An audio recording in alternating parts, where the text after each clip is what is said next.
Bienvenue dans cette vidéo Instinct d'écrivain, c'est la première de 2019, c'est la vidéo du mois.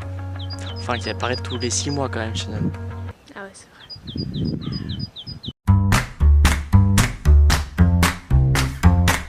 Dans cette vidéo, on vous fait un retour sur le mouvement On est prêt. Alors on vous rappelle ce que c'est un mouvement qui a été créé par une soixantaine de youtubeurs et qui a organisé entre le 15 novembre et le 15 décembre un défi tous les jours pendant un mois afin de réduire notre empreinte écologique.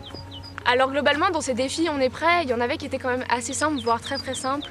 Par exemple faire une journée végétarienne dans la semaine, manger les restes des repas précédents, éteindre une multiprise pour éteindre les appareils en veille quand vous partez ou pendant la nuit. C'était quand même assez simple, même mettre un stop pub, c'était super simple. Et en plus de ça c'est économique, donc économique plus écologique, c'est quand même top. D'autres défis étaient quant à eux plus difficiles à réaliser, notamment le fait de manger bio. Pour nous étudiants et pour ceux qui n'ont pas les revenus suffisants, c'est trop cher et c'est bien dommage. Le fait de faire un compost, psychologiquement, là aussi c'était un peu plus difficile, notamment si nous avons un appartement de 20 mètres carrés. Cohabiter avec des vers, réduire sa consommation de viande, voire devenir végétarien, psychologiquement nous ne sommes pas encore prêts, surtout que la plupart d'entre nous avons grandi avec de la viande, donc le fait d'arrêter brutalement, c'est difficile. Et enfin, le zéro déchet, autant vous dire que pour nous, c'était quasiment impossible. Parce qu'acheter un produit sans emballage plastique ou carton, non, c'est pas possible en fait, c'est vraiment pas possible. On réduit, mais on peut pas atteindre le zéro. Enfin, ce qui nous a vraiment étonné, on a pu prendre conscience en fait qu'il y a d'autres choses qui polluent, et notamment l'empreinte numérique. Par exemple, le premier défi c'était de supprimer ses mails ou se désabonner à des newsletters. Et honnêtement, je pensais même pas que ça existait, la pollution numérique. Et j'ai été vraiment étonnée et depuis je fais vraiment attention et je supprime mes mails régulièrement. Bon, je le faisais déjà avant mais je le fais d'autant plus. Je le fais tous les jours moi maintenant, tous les jours parce que à chaque fois je me rends compte de ce que ça peut consommer donc maintenant je laisse plus rien traîner. Aussi, je pense qu'il faut qu'on prenne conscience que nous, les étudiants, comme les lycéens ou les jeunes actifs, ou même encore les plus jeunes, on est des générations qui sont assez déterminantes dans la transition écologique. C'est-à-dire qu'on est encore jeunes, excusez-moi, mais du coup on peut s'adapter plus facilement parce qu'on n'a pas encore des principes qui sont ancrés en nous. Et donc on évolue, on peut évoluer progressivement et du coup communiquer par rapport à la transition écologique. En plus de ça, on a été élevés et éduqués avec déjà des habitudes qui sont écologiques au départ, c'est-à-dire éteindre les lumières quand on quitte une pièce ou fermer le robinet quand on n'utilise plus l'eau.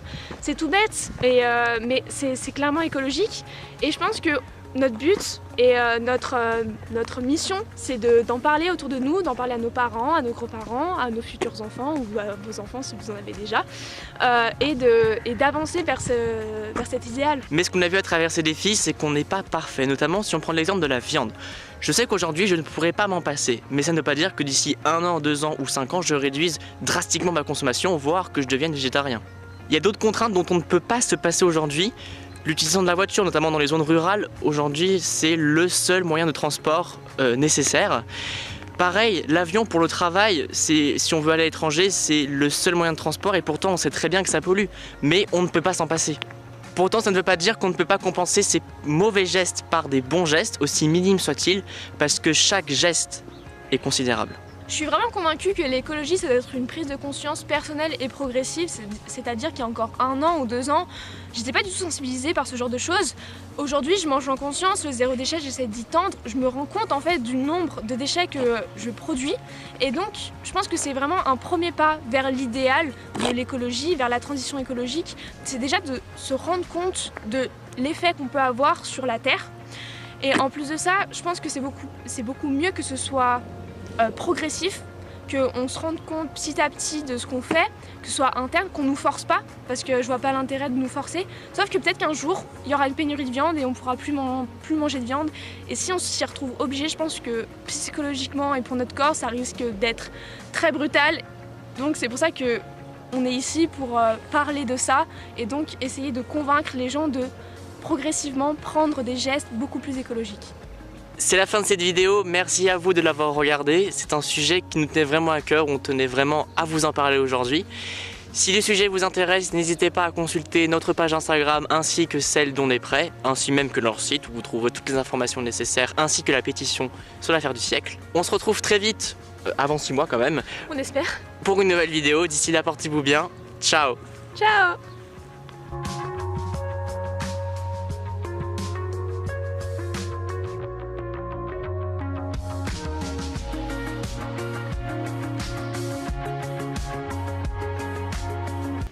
Shannon, tu sens Ah ouais. l'odeur de la vache? Ah, ça change tellement des pots d'échappement. Grave.